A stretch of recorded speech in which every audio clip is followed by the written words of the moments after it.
अनिर्दिष्ट काल आंदोलन में बसी रही कटक जिला तरफ बालिझारी जीपी गोटे एलसीडी लगी एलसीडी मध्यम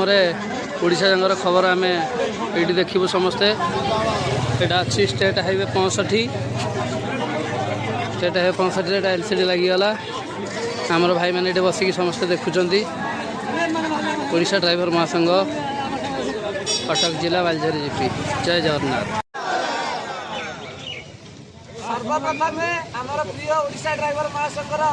सभापति अजु भाई को आमर नमस्कार। आज कटक जिला तरफ बालिझारी जीपी रे समस्त ड्राइवर भाई माने आंदोलन में बसीचु। विगत दिन सरकार पाखरे आमर जो दाबी रही पदयात्रा करके जाइलु दंड प्रणव यात्रा ता सत्य मध्य सरकार आमर कौन कथा को शुणी ना समय पर समय दे चलते कि सदा सर्वदा पब्लिक प्लेस जदि किसी आंदोलन करें से ड्राइवर भाई मैंने ही हैरान हरकत होता एमती खाइबा असुविधार सम्मुखीन हो रास्त अटकी रही था घंटा घंटा धरिकी कि जनसाधारण को कौन असुविधार आम पकड़ा चाहूना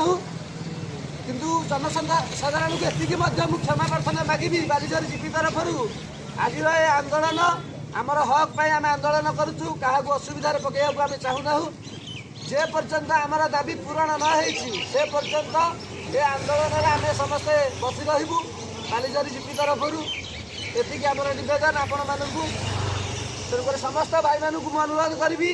जे पर्यंत ओडिशा ड्राइवर महासंघ दाबी पूरण न से पर्यंत आम ये बसी रहा।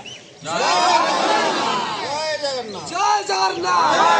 ओडिशा ड्राइवर महासंघ ओडिशा ड्राइवर महासंघ अजु भाई बालिझारी जीपी जय जगन्नाथ जय मां प्रबला।